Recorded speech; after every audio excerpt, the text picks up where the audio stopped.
बिस्मिल्लाहिर्रहमानिर्रहीम अस्सलाम वालेकुम। चैप्टर नंबर 16 की example number 18। A random sample of size 100 यानी जो हमारे पास n है वो 100 है from a normal population should a standard deviation of 8.9 यानी जो हमारे पास s की वैल्यू गिवन है वो 8.9 है। Test at the 0.05 level of significance. Level of significance आपने 0.05 लेना है।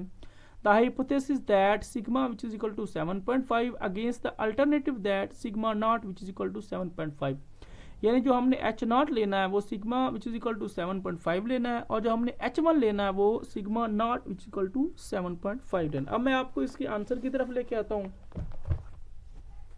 जो वैल्यूज मुझे गिवन थी वो मैंने ऊपर लिख दी। n which is equal to 100, sigma which is equal to 7.5 और s which is equal to 8.9। First step हमें गिवन था h not sigma which is equal to 7.5 and h1 sigma not equal to 7.5।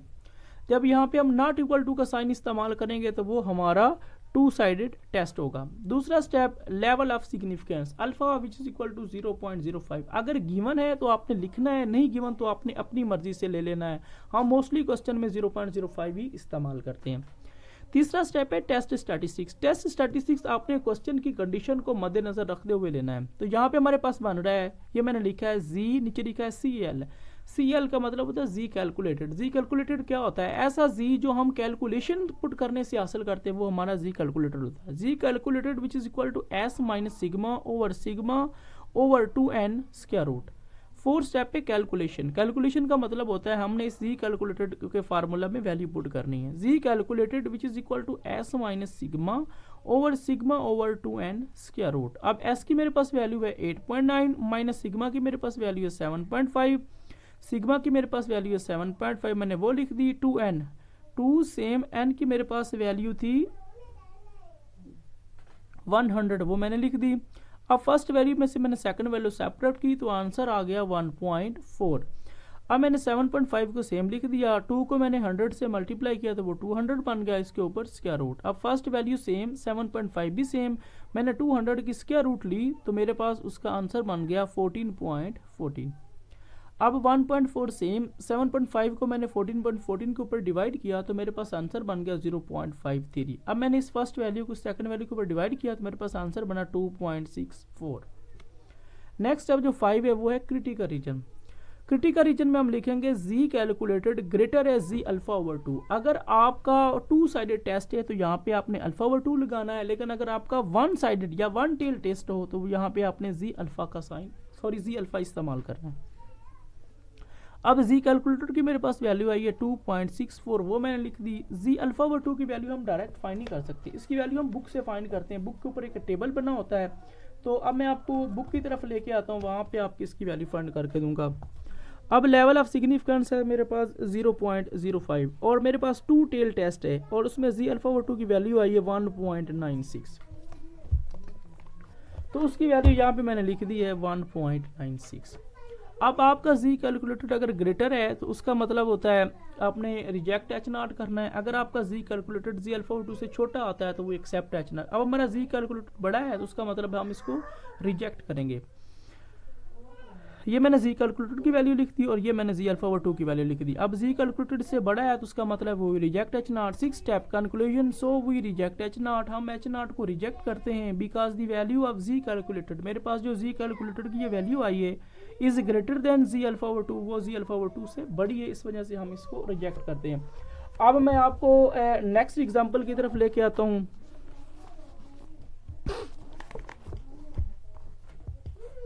Example number 19। The following table gives means and standard deviation of marks obtained by the candidate in an examination held at 2 centers A and B. Assume the marks follow a normal population. ये हमें एक table बना के दिया गया है जिसमें centre, number of candidate, mean and standard deviation. A और P। ए में मेरे पास नंबर ऑफ कैंडिडेट का मतलब है हमारा N1 है 1275, मीन हमारा x बार 1 है 44.8 और स्टैंडर्ड डिविएशन जो है वो 8.3 है। बी में हमारे पास N2 का जो N2 बन रहा है वो बन रहा है 2346 और मीन बन रहा है 47.3 और स्टैंडर्ड डिविएशन बन रही 6.5। Is the difference between the standard deviation significant. हमने स्टैंडर्ड डिविएशन का डिफरेंस में चेक करना है कि वो सिग्निफिकेंट है। अब मैं आपको इसके आंसर की तरफ लेके आता हूँ।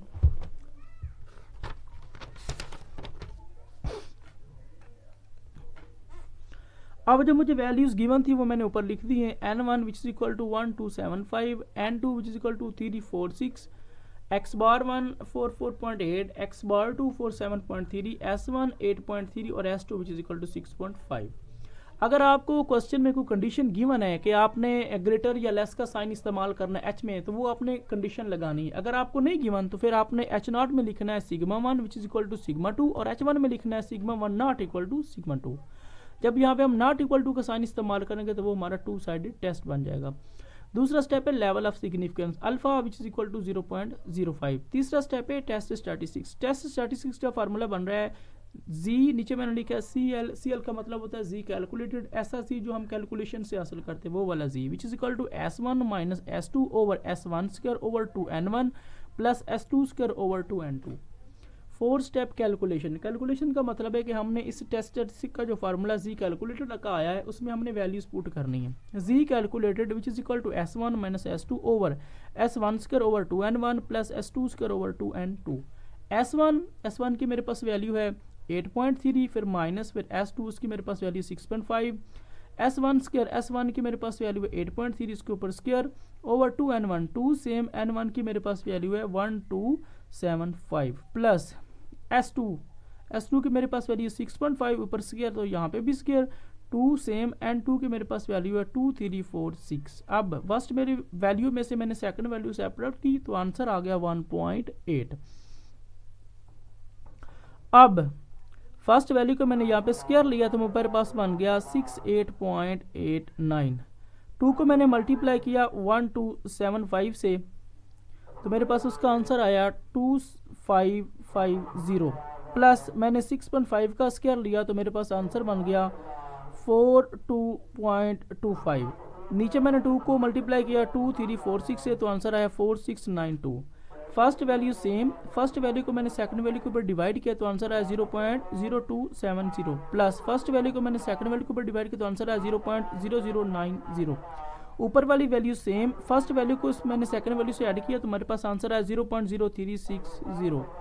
अब first value same, second value को मैंने स्क्वायर रूट ली है तो मेरे पास उसका आंसर आया 0.19। अब इस फर्स्ट वैल्यू को मैंने इस सेकंड वैल्यू के ऊपर डिवाइड किया तो मेरे पास उसका आंसर बन गया 9.47। अब मैंने जी कैलकुलेटेड तो फाइंड कर लिया है।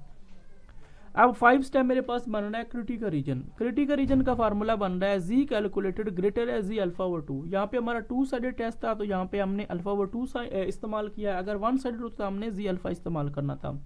जी कैलकुलेटेड का मेरे पास आंसर आया 9.47। आगे जी अल्फा ओवर 2 की वैल्यू हम डायरेक्ट फाइंड नहीं कर सकते, उसकी वैल्यू हम बुक से फाइंड करते हैं। अब हमारे पास जो टेस्ट है लेवल ऑफ सिग्निफिकेंस है 0.05 और जो हमारा टेस्ट बन रहा है वो 2 साइडेड टेस्ट है या 2 टेल दूसरा उसका नाम है, उसकी मेरे पास जी अल्फा ओवर 2 की वैल्यू बन रही 1.96। तो यहाँ पे मैंने उसकी वैल्यू लिख दी 1.96। अब हमारा जी कैलकुलेटेड बड़ा आ रहा है जी अल्फा ओवर 2, इसका मतलब है हम इसको रिजेक्ट करते हैं। अगर हमारा जी कैलकुलेटेड छोटा आता तो हमने इसको एक्सेप्ट करना था। 6 step conclusion. So we reject H0, हम H0 को रिजेक्ट करते हैं because the value of G calculated, मेरे पास जो जी कैलकुलेटेड की वैल्यू आई है इज ग्रेटर देन, वो बड़ी आई है किससे, जी अल्फा ओवर 2, इस जी अल्फा ओवर 2 से बड़ी आई है, इस वजह से हम इसको रिजेक्ट करते हैं।